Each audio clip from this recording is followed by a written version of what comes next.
Hello girls, good morning.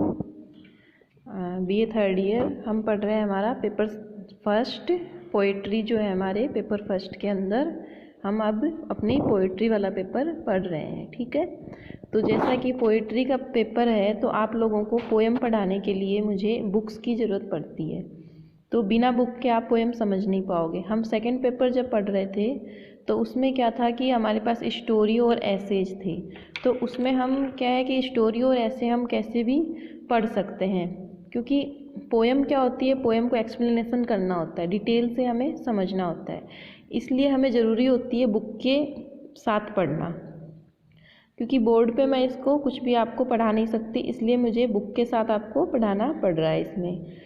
तो जैसा कि हम पढ़ रहे थे हमारा फर्स्ट पेपर, उसमें हमने पढ़ा है कि हमारा जो फर्स्ट पेपर का जो पार्ट है उसमें हमने कालिदास, प्रीवियस क्लास में हमने पढ़ा था कालिदास जी के बारे में। ठीक है, मैं आपको दिखा दूँ इसके अंदर जो हमने फर्स्ट पढ़ा है वो हमारा है, यहाँ से हमने शुरू किया था, poetry always worthy when it's old. ठीक है, ये जो मैंने अंडरलाइन करे हुए हैं वो आप लोगों को नोट करना है और आप गौर से देखिएगा। इसके अंदर मैंने कालिदास जी के बारे में हमने इंट्रोडक्शन पढ़ा, उसमें हमने जो मैंने अंडरलाइन किए हुए हैं वो आपके मोस्ट इम्पोर्टेंट, आप इनका इंट्रोडक्शन के अंदर उसको नोट कर सकते हैं। ठीक है, इसके बाद में हमने पढ़ी थी हमारे introduction to the poem, poem का इंट्रोडक्शन पढ़ा, जिसमें हमने पढ़ा कि 4 लाइन का स्टेंजा है। कितने लाइन का स्टेंजा है ये? 4 लाइन का स्टेंजा है। ठीक है, स्टेंजा क्या होता है? जब 4 लाइनों की कोई पोएम होती है, कोई पोएम का पार्ट जब 4 लाइनों का होता है तो उसको क्या कहते हैं? स्टेंजा कहते हैं। ठीक है, तो ये क्या है? हमारा एक 4 लाइनों का स्टेंजा। इसमें जो है फर्स्ट 2 लाइन जो है कौन सी? फर्स्ट की 2 लाइन।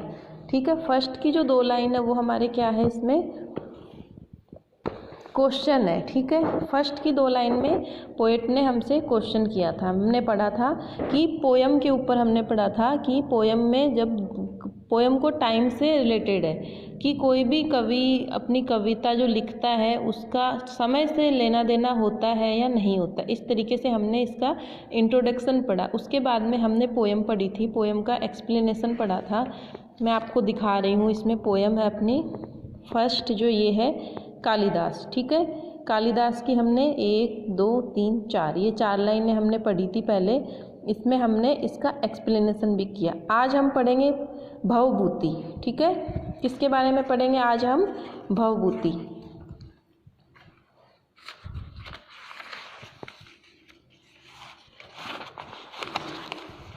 आप लोगों के पास, सभी के पास बुक होगी, आप बुक से या आपके पास स्टैंडर्ड नोट्स हैं तो आप उससे इसको पढ़ सकते हैं। ठीक है, भवभूति हम शताब्दी के अकॉर्डिंग इसको पढ़ रहे हैं तो 693 टू 729 AD। ठीक है, जो ईस्वी सदी होती है उसको AD कहा जाता है। हम सबसे पहले क्या पढ़ रहे हैं? Introduction to the poet. तो आप भवभूति के इंट्रोडक्शन में इनका जन्म जो है, बॉर्न आप लिख सकते हो यहाँ पे कि बॉर्न की जो इनका डेट है वो है 693, क्या है? 693 टू 729 AD के अकॉर्डिंग ईस्वी सदी, जिसको क्या कहा जाता है? ईस्वी सदी कहा जाता है। ठीक है,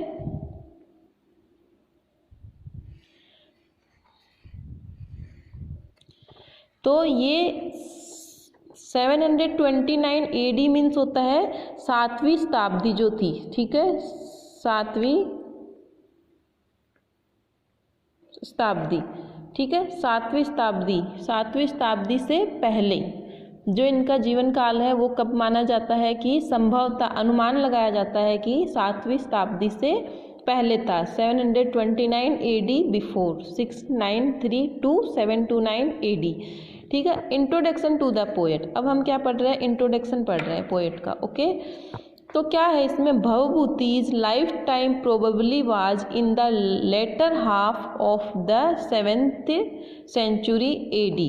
क्या कहा जा रहा है कि भवभूति का जो लाइफ टाइम था, जो समय था उनका जीवन का जो समय था, प्रोबेबली संभवतः, प्रोबेबली मीन्स होता है संभवतः, संभव मतलब अनुमान लगाया जाता है कि it was half of the 7th century AD। ये कब हुआ था उनका?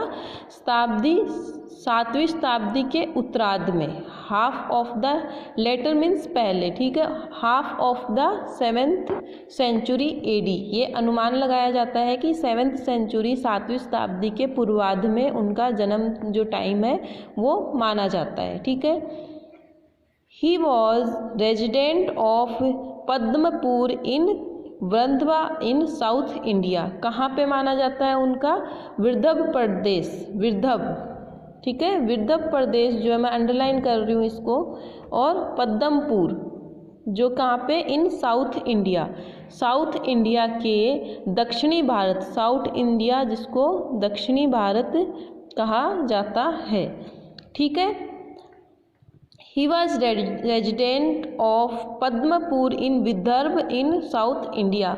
उनका जो निवास स्थान माना जाता है वो कहाँ के निवासी माने जाते हैं? वो दक्षिण भारत के जो विदर्भ प्रदेश है उसके पद्मपुर के निवासी वो माने जाते हैं। दक्षिण भारत का जो विदर्भ प्रदेश है, अपने भारत में उत्तर दक्षिण पूर्व पश्चिम जो है, दक्षिण मतलब नीचे की तरफ, ठीक है, वहाँ के जो विदर्भ प्रदेश है उसके पद्मपुर से वो माने जाते, निवासी माने जाते थे, ठीक है। His father name was Nilkanth and his mother name was Jatukarni, ठीक है। उनके पिता का नाम क्या था? नीलकंठ, और माता का नाम क्या था उनका? जातुकर्णी, ठीक है। माता का नाम क्या था उनके? जातुकर्णी। नीलकंठ पिता का नाम था और माँ का नाम उनके क्या था? जातुकर्णी, जातुकर्णी, ठीक है। तो मोस्ट इम्पोर्टेंट में आपके पास क्या है? सबसे पहले तो इनका डेट है। आप इंट्रोडक्शन जब लिखेंगे पोएट का, तो इंट्रोडक्शन में सबसे पहले आप इनका बर्थ टाइम लिखेंगे। बर्थ टाइम इनका है 693 to 729 AD, ठीक है। फिर प्रोबेबली अनुमान लगाया जाता है कि ये 17th सेंचुरी 7वीं शताब्दी के उत्तरार्ध में इनका जो लाइफ टाइम था ये एक अनुमानित है, इनका कुछ फिक्स नहीं है, लेकिन अनुमान के अकॉर्डिंग ये बताया जाता है, ठीक है। उसके बाद में इनका रेजिडेंस आ जाएगा। रेजिडेंस में इनके साउथ इंडिया के विदर्भ प्रदेश के पद्मपुर के ये निवासी माने जाते हैं। फिर उसके बाद में इनके फादर्स नेम में आ जाएगा Nilkanth and his mother's name was Jatukarni, ठीक है। यहाँ तक आपको समझ में आया। अब आगे है ही वॉज ब्राह्मण बाई कास्ट। बाई कास्ट ये किस जात से माने जाते हैं?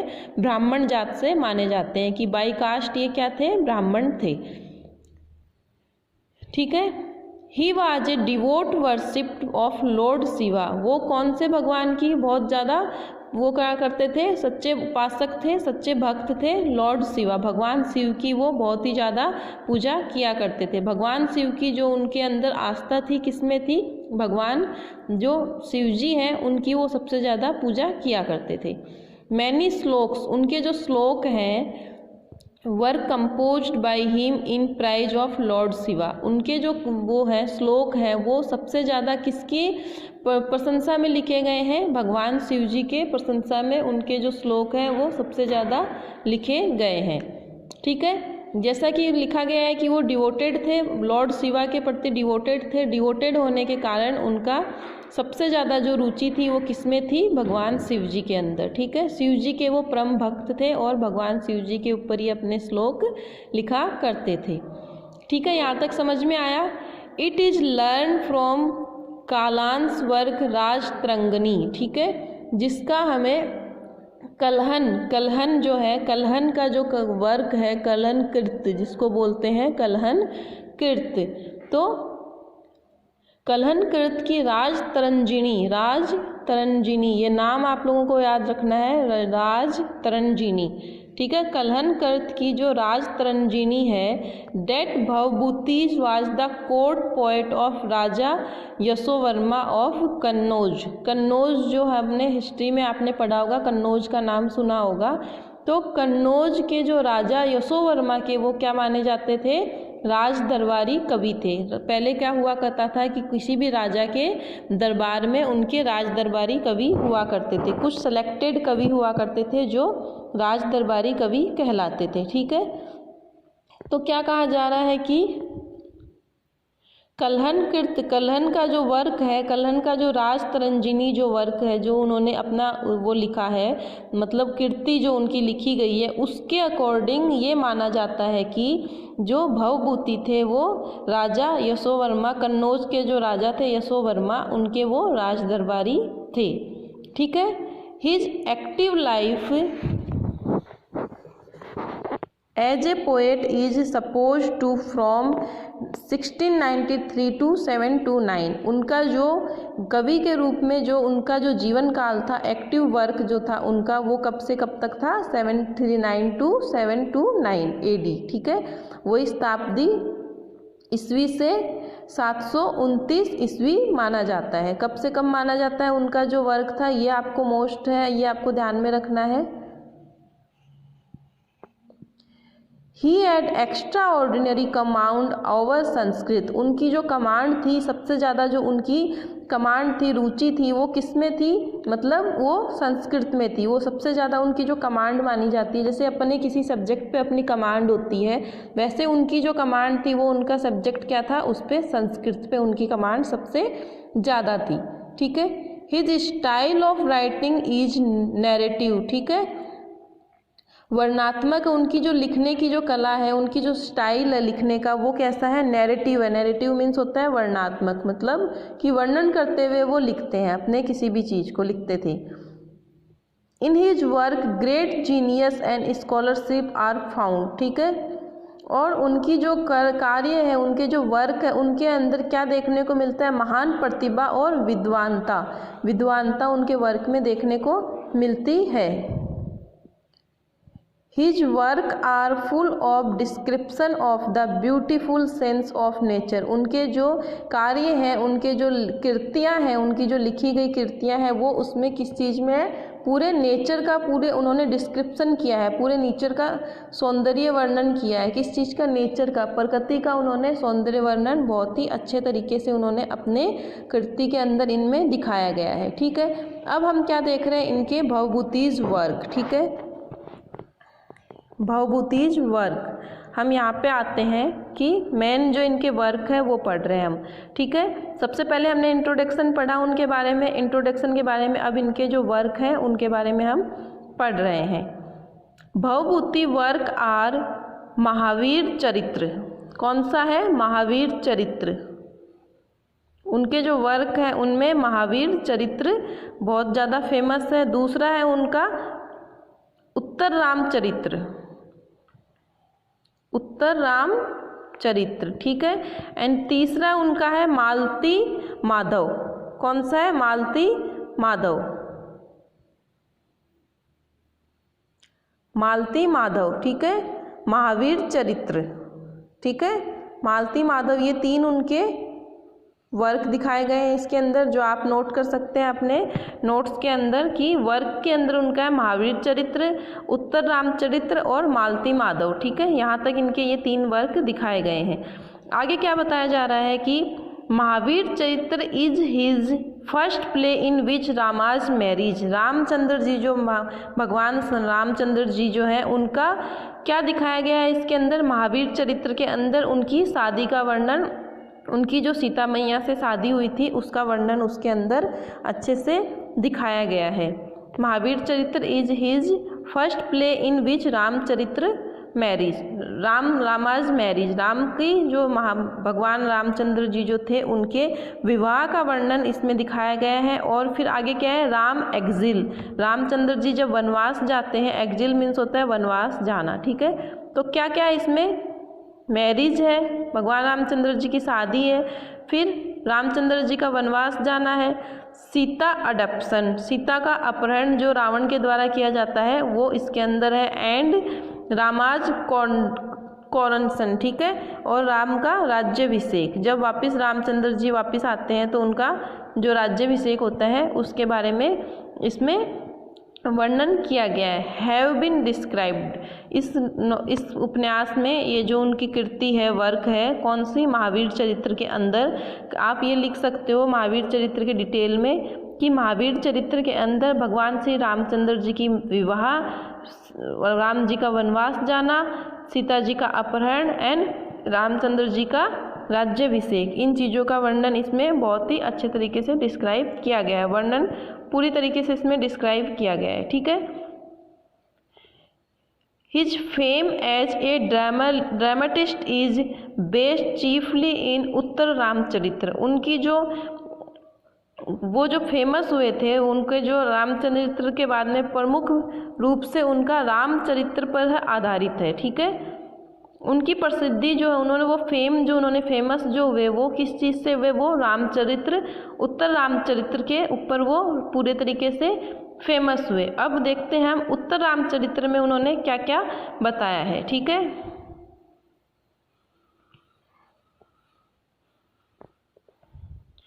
इन Uttar Ramcharitra Rama's biography after his coronation, Ramchandra ji की बायोग्राफी, उनके जीवन के बारे में इसमें राज्याभिषेक, उनका जब राज्याभिषेक किया जाता है उसके पश्चात रामचंद्र जी जो थे उनके जीवन का चरित्र का वर्णन इसमें किया गया है। उत्तर रामचरित्र के अंदर उनके राज्याभिषेक के बाद जो उनका जो जीवन था उसका वर्णन बायोग्राफी है। बायोग्राफी होती है मतलब उनके खुद के ऊपर, ठीक है।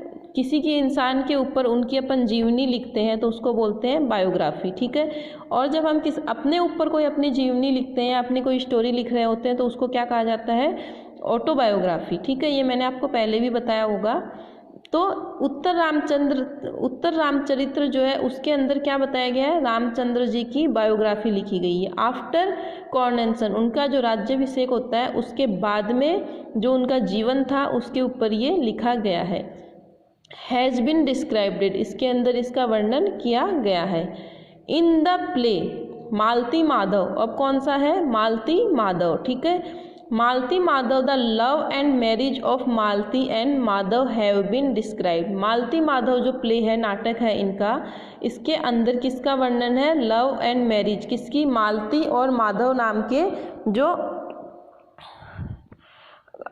वो थे नाटक में जो एक पात्र हैं उनके ऊपर ये मालती और माधव की ये कथानक, मतलब एक तरीके की स्टोरी है, ये इनकी इमेज की स्टोरी, इमेजिनेटिव स्टोरी है, ये एक तरीके से काल्पनिक कहानी बनाई गई है। इस काल्पनिक कहानी के अंदर मालती है और एक माधव है जो किरदार है, इसके अंदर पात्र है, उनकी लव स्टोरी है, उनकी विवाह और उनका लव, ठीक है, उनके शादी और उनकी मैरिज के ऊपर ये नाटक बनाया गया है। Malati Madhav is a purely imaginative story, ये पूरी तरीके से क्या है, मतलब एक तरीके से इमेजिन करने वाली है, ठीक है।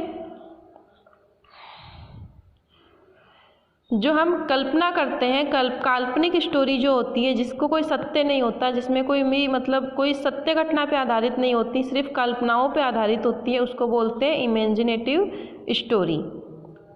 The plot of the play Malati Madhav is very attractive, जो ये प्लॉट है, ये जो नाटक है, इसको बहुत ही ज़्यादा अट्रैक्टिव बनाया गया है, बहुत ही ज़्यादा अति आकर्षक बनाया गया है ये एक तरीके से। In Bhavabhuti's dramas extraordinary characterisation, plot construction, excluded language and style are found. जो अब क्या कहा जाता है, भवभूति के जो नाटक हैं उनके अंदर असाधारण चरित्र चित्रण किया गया है। एक्स्ट्रा ऑर्डिनरी मतलब एक हद से जाकर ऊपर जाकर किसी की भी पात्र का जो चरित्र दिखाया जाता है वो बहुत ही ज़्यादा मतलब अपने को पढ़ने में बहुत ही ज़्यादा टच होता है, उसको हम पढ़ते हैं तो हमें बहुत ज़्यादा इफ़ेक्ट डालता है अपने हमारे माइंड के ऊपर। तो कहा जा रहा है कि इनके जो वो है, इनके जो कैरेक्टर्स हैं, इनके जो नाटक के जो कैरेक्टर्स हैं वो किस तरीके के हैं, बहुत ही ज़्यादा असाधारण चरित्र वाले हैं। मतलब कि अपने कैरेक्टर को उन्होंने इसमें पात्रों के कैरेक्टर को बहुत ही ज़्यादा अति उत्कर्ष रूप से दिखाया गया है। फिर क्या है, प्लॉट कंस्ट्रक्शन, जो कथानक का निर्माण है, मतलब जो प्लॉट मतलब नाटक के अंदर प्लॉट कंस्ट्रक्शन बोलते हैं कि जैसे मंच के ऊपर कोई नाटक हो रहा है, मंच के ऊपर नाटक के टाइम पे जो उसका निर्माण किया जाता है कि किस तरीके के कथन बोले जाएंगे, इसमें स्पीच डायलॉग्स किस तरीके के होंगे, तो वो कैसे बनाए गए हैं, बहुत ही उत्कृष्ट एग्जैक्टिव लैंग्वेज, बहुत ही उत्कृष्ट और अच्छी शैली, मतलब लैंग्वेज मतलब बहुत ही प्योर लैंग्वेज में उनको बनाया गया है। इसमें ये स्टाइल, इसके अंदर हमें भवभूति के नाटकों में ये स्टाइल हमें देखने को मिलती है कि कैरेक्टर्स जो हैं उनके कैरेक्टर्स का किरदार बहुत अच्छे रूप से दिखाया गया है। और दूसरा क्या है कि जो उसके अंदर डायलॉग्स बोले गए हैं बनाते टाइम नाटक को, तो बहुत ही ज़्यादा एक्स्ट्रा लैंग्वेज में बनाए गए, मतलब कि बहुत ज़्यादा प्योर और एक अच्छी शैली में। अपन ने देखा होगा कि कई बार हम नाटक देखते हैं टीवी के ऊपर या कोई सीरियल में नाटक आ रहा होता है, तो उसमें जो लैंग्वेज, जब मंच के ऊपर जब किरदार आपस में बातें कर रहे होते हैं तो उनकी जो लैंग्वेज होती है, उनकी जो भाषा और शैली होती है वो एक बहुत ही इफ़ेक्टिव वाली होती है, बहुत ही प्योर तरीके की होती है वो। तो इनके नाटक में भी हमने ये देखने को मिलता है कि इनके जो नाटक है उनके अंदर भी इनकी जो लैंग्वेज है वो बहुत ही प्योर और आकर्षित है, मतलब कि लोगों का ध्यान आकर्षित करती है अपनी तरफ। आगे है, Bhavabhuti also compose shlokas on A principles of poetry and criticism. Bhavabhuti जो है वो अपने पोयम के अंदर, इनके अंदर श्लोक्स भी उन्होंने बहुत सारे लिखे हैं और इस तरीके से उन्होंने अपनी पोइट्री को बहुत ही ज़्यादा इफ़ेक्टिव बनाया है। तो ठीक है, तो आज की क्लास में हमने क्या पढ़ा, भवभूतिज के बारे में हमने इनका डिटेल से इनके बारे में हमने पढ़ा। ठीक है, तो आप लोगों को ये समझ में आया कि हमने क्या पढ़ा। पहले हमने पढ़ा था कालिदास जी के बारे में, अब मैं एक बार आपको फिर से इसका रिवीजन करवा रही हूँ, आपको रिवाइज करवा रही हूँ। ठीक है, तो क्या है इसके अंदर हम रिवीजन कर रहे हैं एक बार। आप जब नोट्स बनाओगे तो आप सबसे पहले, आपको पहले कालिदास जी के बारे में बनाना है, फिर आपको क्या करना है, कालिदास जी का इंट्रोडक्शन लिखना है, इंट्रोडक्शन टू द पोएट। ठीक है, उसके बाद में आपको उनके वर्क्स लिखने हैं।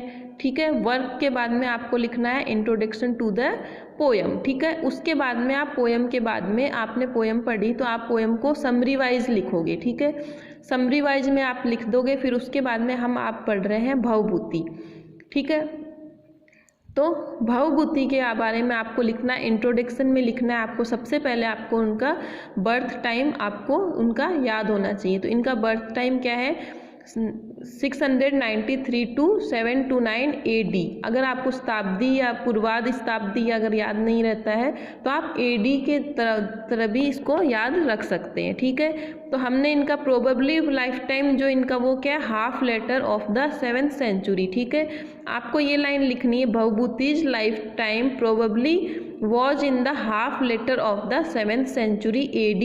फिर आप ब्रैकेट में आप क्या लिखोगे, 693 to 729 AD। ओके, यहाँ तक आपका हो जाता है। फिर उसके बाद में इनका आप लिखोगे कहाँ से रेजिडेंस था, इनका बर्थ प्लेस कहाँ पे था, तो साउथ इंडिया के विदर्भ प्रदेश के पद्मपुर के ये रहने वाले निवासी माने जाते हैं। ठीक है, अनुमान के अकॉर्डिंग ही है ये, इनका कोई प्रूफ पुख्ता सबूत नहीं है। ठीक है, ये सिर्फ एक अनुमानित लगाया गया है, उस अकॉर्डिंग हमने इनका अनुमान लगाया है। फिर इनके father's name and mother's name आपको अगर याद रहते हैं तो आप लिख सकते हो, अगर नहीं याद रहते हैं तो कोई बात नहीं, आप इनको छोड़ भी सकते हैं। लेकिन अगर आप याद कर सकते हो तो नीलकंठ एंड उनकी माँ का नाम था जटुकर्णी।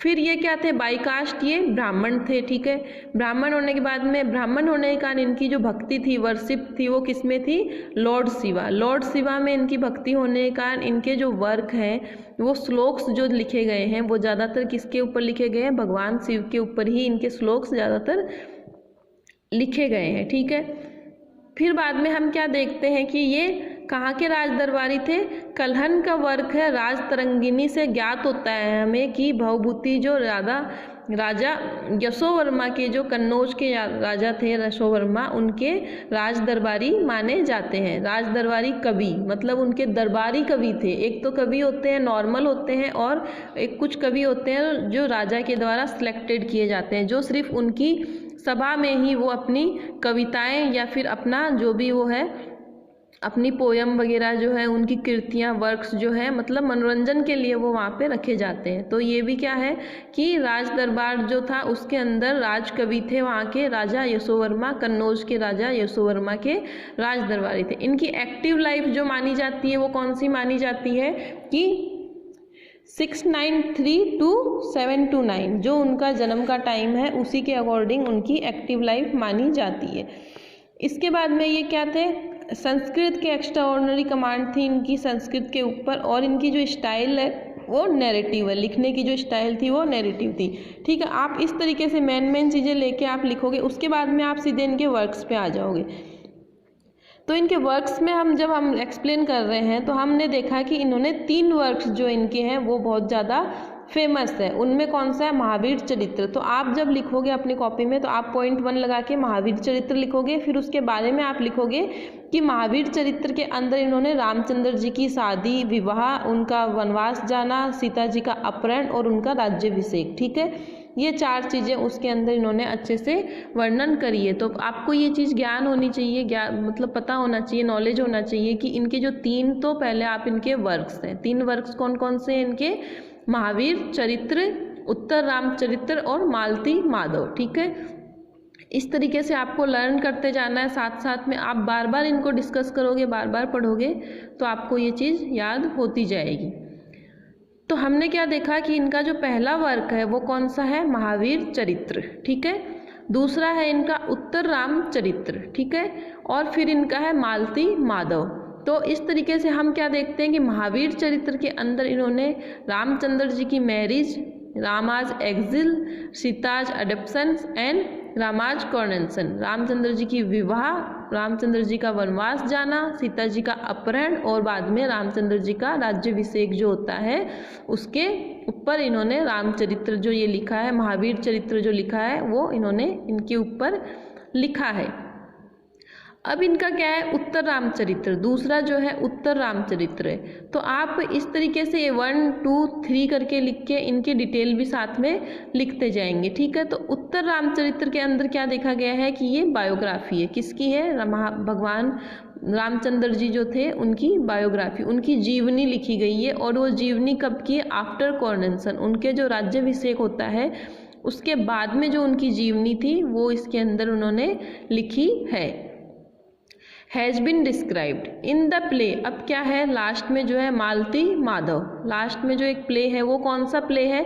आप उसी टाइम लिखोगे, इसके अंदर साथ में लिखोगे कि ये एक इमेजिनेटिव स्टोरी और प्योरली इमेजिनेटिव है, पूरी तरीके से अनुमानित है, इसके अंदर रियलिटी कुछ भी नहीं है, एक कहानी बनाई गई है। किन के ऊपर बनाई गई है ये कहानी? मालती और माधव।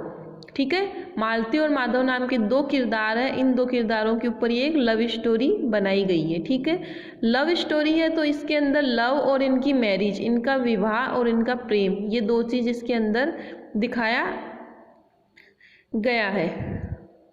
ठीक है, तो हमने क्या देखा कि ये पूरी तरीके से इमेजिनेटिव स्टोरी है। और ये प्लॉट जो है, प्लॉट मीन्स प्ले जो होता है, प्ले का जो प्लॉट होता है, प्लॉट मीन्स जो किरदार होते हैं वो किस तरीके के हैं? The plot of the play, play means होता है नाटक, और प्ले के अंदर जो किरदार होते हैं जो मंच के ऊपर एक दूसरे के ऊपर मतलब डायलॉग्स देके जो उस किरदार को खेल रहे होते हैं। जिस तरीके से आपने देखा होगा कि रामायण, जब कई बार क्या होता है कि रामायण हमने देखी कि रामायण होती है, महाभारत होती है, मंच के ऊपर होती है, तो उस टाइम पे वो पूरे अपने आप को उसी के अंदर ढाल लेते हैं, अपने किरदार को उस किरदार के अकॉर्डिंग ही ढाल लेते हैं। तो इसके अंदर जो ये किरदार है मालती और माधव नाम के जो 2 किरदार हैं वो क्या है? बहुत ही ज़्यादा अट्रैक्टिव है, मतलब कि इनका किरदार बहुत ज़्यादा आकर्षित करता है। मंच के ऊपर जब ये नाटक देखा जाए तो इसका किरदार हमें आकर्षित करता है। और ये जो ड्रामा है, ये जो नाटक बनाया गया है, ये इसकी क्या है? एक्स्ट्रा ऑर्डिनरी कैरेक्टराइजेशन, मतलब इसमें जो किरदार है उनको बहुत ही अच्छे तरीके से, बहुत ही सुपर तरीके से दिखाया गया है। प्लॉट का कंस्ट्रक्शन जो है, प्लॉट के बनाने के जो तरीका है कि हम किसी चीज़ को बना रहे हैं तो उसका तरीका कैसा होता है, तो इसका जो कंस्ट्रक्शन है वो भी एक अच्छी और उत्कर्ष शैली जो है, अपनी लैंग्वेज जो है, मतलब डायलॉग्स जो है वो बहुत ही इफ़ेक्टिव है इसमें पाए जाते हैं। ठीक है, और उनके श्लोक्स जो हैं वो और पोइट्री जो है उन्होंने, इसके अलावा उन्होंने अपने कुछ श्लोक्स और कुछ पोएम्स भी, पोइट्रीज भी लिखी हैं। तो इस तरह हमने उनके वर्क देख लिए कि वर्क में उनका क्या क्या है। महावीर चरित्र आ गया, उत्तराम चरित्र आ गया और मालती माधव आ गया। ठीक है, तीनों का वर्णन साथ में किया गया है। अब हम क्या देखते हैं कि हमने इनकी पोएम देखी कि इनकी जो पोएम है ये 4 लाइन, ठीक है, इनका भी पोएम का क्या है? स्ट्रक्चर 4 लाइन का स्टेंजा है, जो हम हमारी नेक्स्ट क्लास में पढ़ेंगे। और नेक्स्ट क्लास में इसका हम साथ में क्या पढ़ेंगे? इसका इंट्रोडक्शन पढ़ेंगे, पोएम का इंट्रोडक्शन पढ़ेंगे, एक्सप्लेनेशन पढ़ेंगे और साथ में इसकी समरी वाइज पढ़ेंगे। ठीक है, तो मैं आप लोगों को अभी जो हम क्लास ले रहे हैं इस क्लास में मैं आपको पहले कालिदास और भवभूति ये दोनों क्लियर करूँगी, क्योंकि पोयम है इसलिए आप लोगों को स्लो स्लो चलना है, स्पीड से नहीं पढ़ना है। स्पीड से पढ़ोगे तो आपका सब कुछ घोच पोच हो जाएगा, एक साथ सब मिक्स हो जाएगा। भर्तहरि का जो है हमने ये देखा, ये जो हमारी जो भर्तहरि की ये पोयम है इतनी बड़ी, ये हम बाद में पढ़ेंगे। पहले हम इन दोनों के क्वेश्चन आंसर और नोट्स बनाएंगे। ठीक है, तो अगली क्लास में मैं आपको भवभूति की ये जो 4 लाइन है, if learn critics publicly decried my verse well let them not for them I worth one day a man shall live और share my thoughts for time is endless and the world is wide. ठीक है, तो इसका explanation मैं आपको अगली class में पढ़ाऊंगी, detail से पढ़ाऊंगी, क्योंकि पहले आपको मैं बार बार एक चीज़ बोल रही हूँ कि सेकंड पेपर जो होता है, सेकंड पेपर में हम थोड़ा इजी होता है, क्योंकि हम कुछ स्टोरी और जो एसेज होते हैं उनको हम पढ़ के अपने आप भी समझ सकते हैं। लेकिन फर्स्ट पेपर में आपको बहुत डीपली पढ़ना है, आपको एक एक लाइन का अर्थ पता होना चाहिए कि आपके पास एग्ज़ाम में अगर मान लो आपके पास ये 4 लाइनें आ जाती है, सिर्फ इतनी 4 लाइनें आती हैं, तो आप इसको किस तरीके से आइडेंटिफाई करोगे कि आपकी ये 4 लाइन कौन से चैप्टर की है और कौन इसका पोएट कौन है। ठीक है, इसलिए आपको जब भी आपने ये आप पोएम पढ़ रहे हो तो आप इस पे लाइनों के ऊपर आपको फोकस डालना है, सिर्फ नोट्स बनाना ही काफ़ी नहीं है। अगर आपने एक्सप्लेनेशन किया और आपने इन 4 लाइनों का एक्सप्लेनेशन तो आपने कर दिया, लेकिन आपने नाम लिख दिया कालिदास, ठीक है, तो क्या होगा, आपका पूरा ही गलत हो जाएगा। इसलिए आपको कंफर्म आपको पता होना चाहिए एग्ज़ाम के अंदर कि आप जो भी लाइन आप पढ़ा रहे हो या जो भी लाइन आप उस टाइम पे एग्ज़ाम में कर रहे हो, तो वो लाइन कौन से पोएट की है और उस पोएट का नाम क्या है और वो पोएम कहाँ से ली गई है। तो ये जो पोएम है, 3 पोएम आपके फर्स्ट जो चैप्टर के अंदर है, कालिदास, भवभूति और भर्तहरि। ठीक है, भर्तहरि ये जो 3 है ये कहाँ से लिए गए, is poetry always worth when it's old. ठीक है, इसमें से ये तीनों के लिए गए हैं। तो हम हमारे नेक्स्ट क्लास में हम पढ़ेंगे चारों का एक्सप्लेनेशन और इनकी इंट्रोडक्शन पढ़ेंगे और डिटेल से हम इसको पोएम को इन 4 लाइनों को एक्सप्लेन करेंगे। हम बहुत आराम से पढ़ेंगे, हम स्लो पढ़ेंगे, क्योंकि पोएम है तो मैं आप लोगों को थोड़ी पढ़ाऊंगी, 4 लाइन 8 लाइन डेली के पढ़ाऊंगी, ताकि आप उसको तुरंत की तुरंत क्लियर कर सको। तो आज की क्लास आपको शायद इस तरीके से अच्छे से समझ में आ रही होगी, बुक्स में आपको अच्छे से पढ़ा पा रही हूँ और अच्छे से इसमें आपको क्लियरली दिख रहा है। तो आपके पास मैं इनकी फ़ोटो क्लिक करके, पोएम्स की फ़ोटो क्लिक करके सेंड कर दूँगी। अगर आपके पास बुक नहीं है तो आप उसके साथ में, अभी तक आपको कालिदास के नोट्स बनाने हैं और 3rd ईयर की गर्ल्स सेकंड पेपर का जितना भी मैटर मैंने अभी तक पढ़ा चुकी हूँ उसके सबके नोट्स कंप्लीट हो जाने चाहिए, और वो मेरे पास व्हाट्सएप पे मंडे तक सारी गर्ल्स के नोट्स, जितने भी नोट्स हैं सबकी PDF बना के आप मेरे को ग्रुप में सेंड करोगे। ग्रुप में सेंड करना है आप लोगों को, पर्सनली सेंड नहीं करना है, क्योंकि पर्सनली मैं देख नहीं पाती हूँ। ग्रुप में मेरे पास रिकॉर्ड रहता है कि किसके नोट्स आए हैं किसके नहीं आए हैं। ठीक है, तो आज की क्लास मैं यहीं पे फिनिश कर रही हूँ and good day and good luck.